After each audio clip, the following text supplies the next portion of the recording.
Iran युद्ध को लेकर जो 14 दिन का सीज फायर है वो कल खत्म हो रहा है। क्या सीज फायर खत्म होने के बाद फिर से बम बरसने लगेंगे, फिर से मिडिल ईस्ट में धमाकों की आवाज सुनाई देने लगेगी, फिर से हॉर्मुज स्ट्रेट बंद हो जाएगा? ये सब सोच सोच कर ही दुनिया टेंशन में परेशान।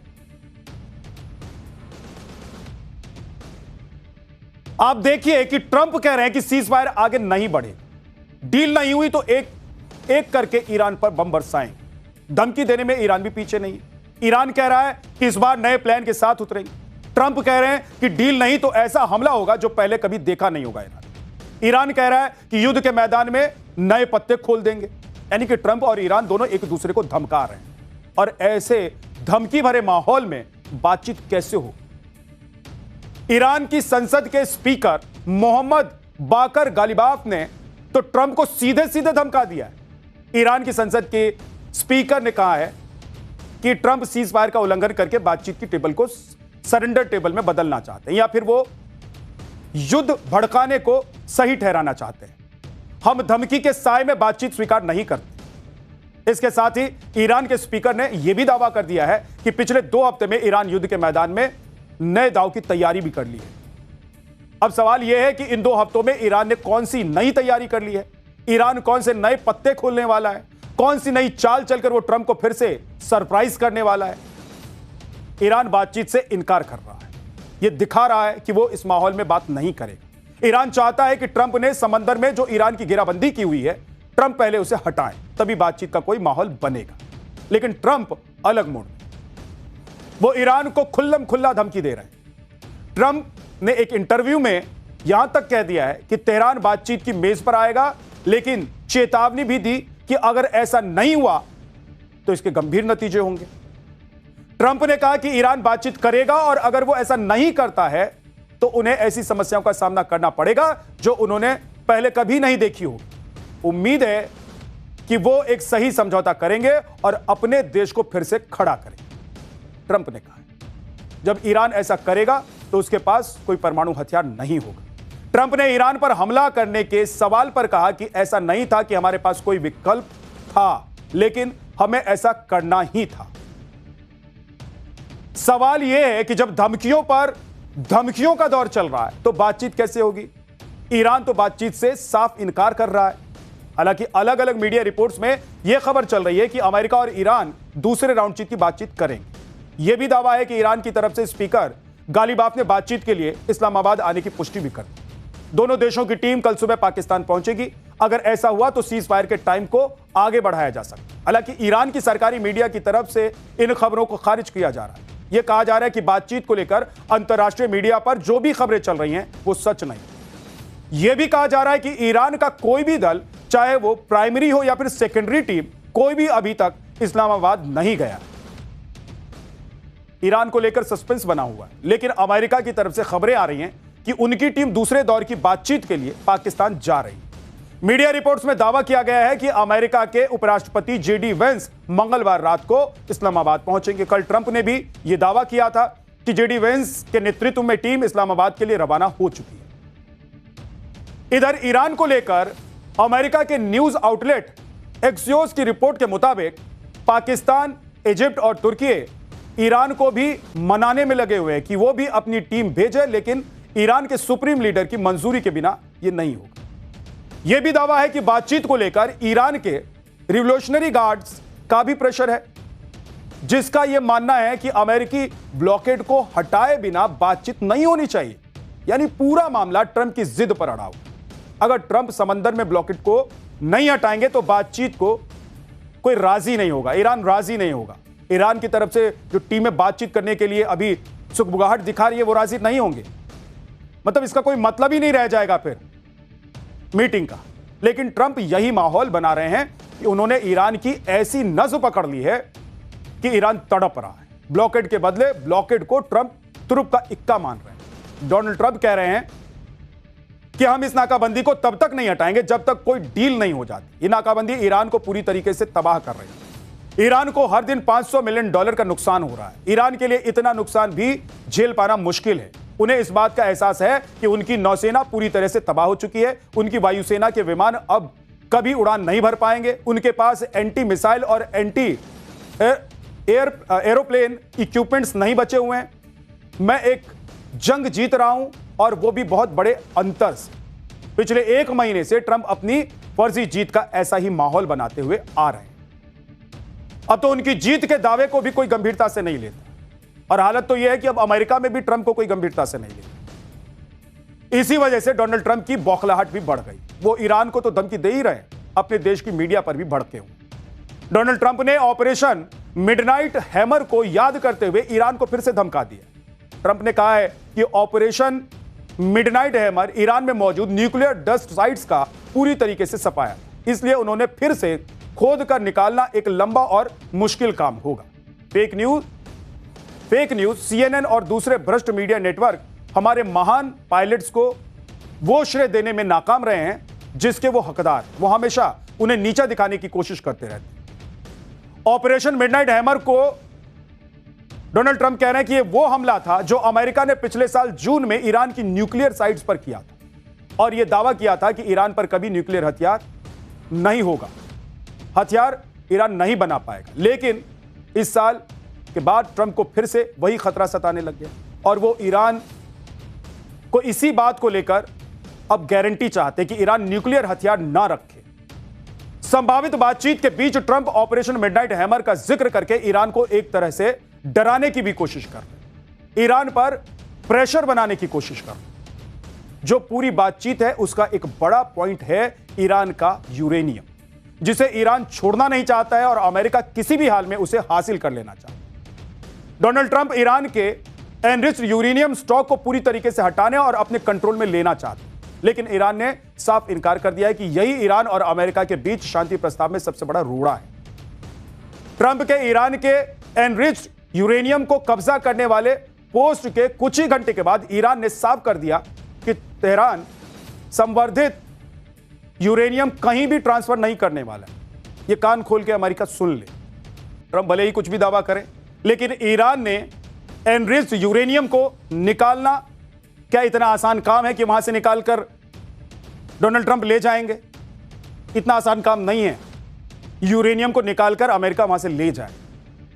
न्यूक्लियर एक्सपर्ट्स एंड्यूस वेबर के मुताबिक यह इतिहास का सबसे जटिल यूरेनियम हटाने का ऑपरेशन हो सकता है। इसकी वजह से ईरान की इस्फान और नतांज न्यूक्लियर प्लांट्स बुरी तरह तबाह हो चुकी हैं। यूरेनियम गैस के फॉर्म में जो भारी सिलेंडर्स में जिन्हें रखा जाता है, हमलों में इन सिलेंडर्स के नुकसान होने की आशंका से इनकार नहीं किया जा सकता।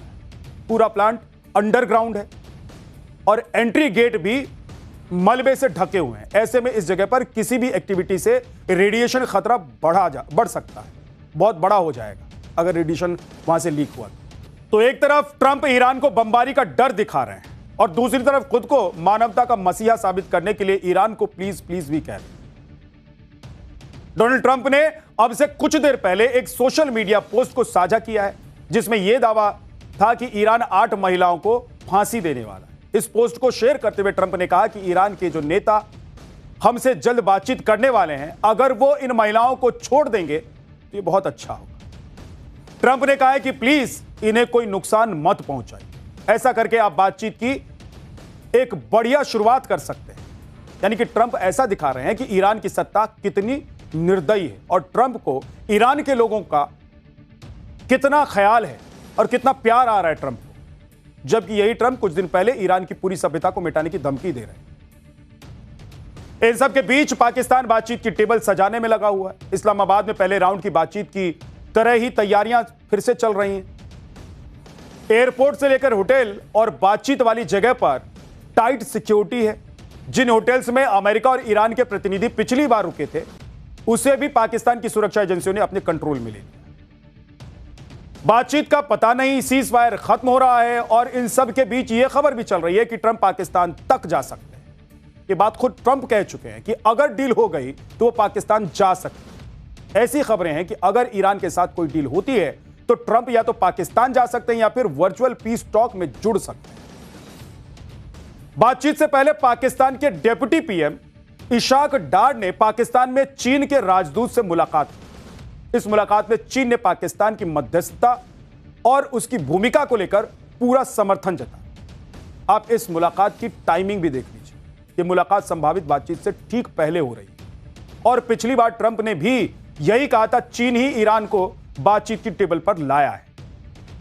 हालांकि चीन पर यह आरोप लग रहे हैं कि वही ईरान को युद्ध के लिए पंप कर रहा है, हवा भर रहा है ईरान।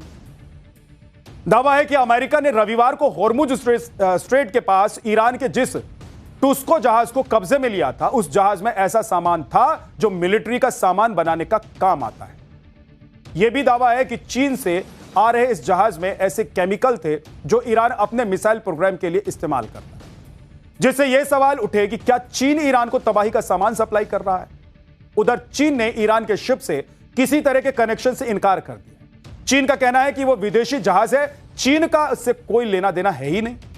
दरअसल यूएन में अमेरिका का प्रतिनिधित्व कर चुकी अमेरिकी नेता निक्की हेली ने यह दावा किया है कि जो शिप अमेरिका ने जब्त की है वो चीन से आ रहा था, उसमें मिसाइल बनाने से जुड़े केमिकल्स थे। हेली ने कहा है कि चीन लगातार ईरान को मदद कर रहा है, इस बात की अनदेखी नहीं की जा सकती। इधर सीज फायर नहीं हो रहा है, उधर ट्रंप की मुसीबत बढ़ाने वाली खबर आ रही है। युद्ध के बीच मिडिल ईस्ट के देशों ने अमेरिका से दूरी बनाना भी शुरू कर दी। वॉल स्ट्रीट जर्नल ने अपनी रिपोर्ट में दावा किया है कि यूएई ने युद्ध के लिए अमेरिका से मुआवजा मांग लिया। यूएई ने ईरान युद्ध में हुए नुकसान के लिए अमेरिका से वित्तीय गारंटी मांगी है। हालात और खराब होने पर डॉलर से युआन पर शिफ्ट होने की चेतावनी भी दे दी। यूएई की मांग के बाद दूसरे मिडिल ईस्ट के देश भी मुआवजे की कतार में खड़े हो सकते हैं और अमेरिका से वित्तीय गारंटी मांग सकते हैं। वित्तीय सुरक्षा कवच एक तरह का सेफ्टी नेट होता है, जिसके तहत अमेरिका को युद्ध के कारण पैदा होने वाले आर्थिक संकटों से निपटने के लिए एक तरह की गारंटी देनी होगी। अगर अमेरिका और ईरान में सीज फायर नहीं होता है, हॉर्मुज स्ट्रेट नहीं खुलता है, तो दुनिया भर में तेल का संकट और बड़ा हो सकता है। इसी संकट से निपटने के लिए यूरोपियन यूनियन देशों के ट्रांसपोर्ट मिनिस्टर्स ने एक बैठक की। यह बैठक तब हुई है जब इंटरनेशनल एनर्जी एजेंसी ने तेल संकट को लेकर चेतावनी दी, जिसमें कहा था कि यूरोप के पास जेट ईंधन का भंडार 6 हफ्तों के लिए ही बचा हुआ है। ईरान और अमेरिका के बीच क्या होगा? बातचीत होगी या नहीं होगी? होगी तो कोई समझौता होगा या नहीं होगा? इसको लेकर सभी लोग टेंशन। बातचीत फेल हुई तो युद्ध भड़कने की आशंका है। हालांकि यह भी संभव है कि सीज फायर की मियाद को और बढ़ाया जा सकता है, क्योंकि अमेरिका और ईरान के बीच ऐसे पेचीदा मुद्दे हैं, 1-2 राउंड की बातचीत में जो सुलझने वाले दिखाई नहीं दे रहे। सुलझ जाएं ऐसा लगता नहीं। 3 बड़े फैक्टर्स हैं जिस पर बातचीत की सफलता निर्भर करेगी। पहले इजराइल हिजबुल्लाह के बीच लड़ाई, ईरान का न्यूक्लियर प्रोग्राम और तीसरा समंदर में ब्लॉक। ट्रंप के सामने ईरान को मनाने का चैलेंज तो है ही, अमेरिका में भी उनका विरोध बढ़ता जा रहा है। अमेरिका की पूर्व उपराष्ट्रपति कमला हैरिस ने ट्रंप पर बड़ा हमला बोला है। उन्होंने आरोप लगाया कि ट्रंप को इस युद्ध में नेतन्याहू ने घसीटा है। यह सब एप्स्टीन फाइल से ध्यान भटकाने के लिए हो रहा है। उन्होंने ट्रंप प्रशासन को सबसे भ्रष्ट शासक के तौर पर बताया। और अकेले ट्रंप ही नहीं, उनके कई मंत्रियों पर भी गंभीर आरोप लग रहे हैं। आरोप लगने के बाद ट्रंप कैबिनेट की श्रम मंत्री लोरी चावेज ड्रेमर को अपने पद से इस्तीफा देना पड़ा है। जांच में यह बात सामने आई है कि लोरी अपने कर्मचारियों को परेशान कर रही थी। लोरी ने युवा महिला कर्मचारियों को सरकारी दौरों के दौरान शराब लाने के निर्देश दिए थे। ड्रेमर पर आरोप था कि उन्होंने अपने करीबी अफसरों को सरकारी पैसों पर टूर के लिए भेजा। लोरी पर अमेरिका में 2025 के दौरान लगे शटडाउन के वक्त पूल पार्टी करने का भी आरोप है। लोरी के पति और पिता पर भी ऑफिस की महिला कर्मचारियों को मैसेज भेजने के आरोप लगे। आप देखिए कि ट्रंप को झटके पर झटके लगा। जिस टैरिफ से ट्रंप पूरी दुनिया को डरा रहे थे, अब उस टैरिफ की भी हवा निकलनी शुरू हो गई। अमेरिकी सुप्रीम कोर्ट ने टैरिफ को अवैध घोषित किया, जिसके बाद अब ज्यादा वसूले गए टैरिफ के रिफंड की प्रक्रिया भी शुरू हो गई। इसे अमेरिकी इतिहास का सबसे बड़ा टैरिफ रिफंड माना जा रहा है, जिसमें 166 अरब डॉलर यानी कि करीब 15,50,000 करोड़ रुपए लौटाए जाने। सिर्फ भारतीय व्यापारियों को ही 12 अरब डॉलर यानी कि 1,12,000 करोड़ रुपए लौटाने। कोर्ट ने कहा था कि ट्रंप प्रशासन ने आपातकालीन शक्तियों का गलत इस्तेमाल करके टैरिफ लगाए थे। कोर्ट ऑफ इंटरनेशनल ट्रेड ने इंपोर्टर्स को उनकी जमा राशि और ब्याज लौटाने के निर्देश दिए।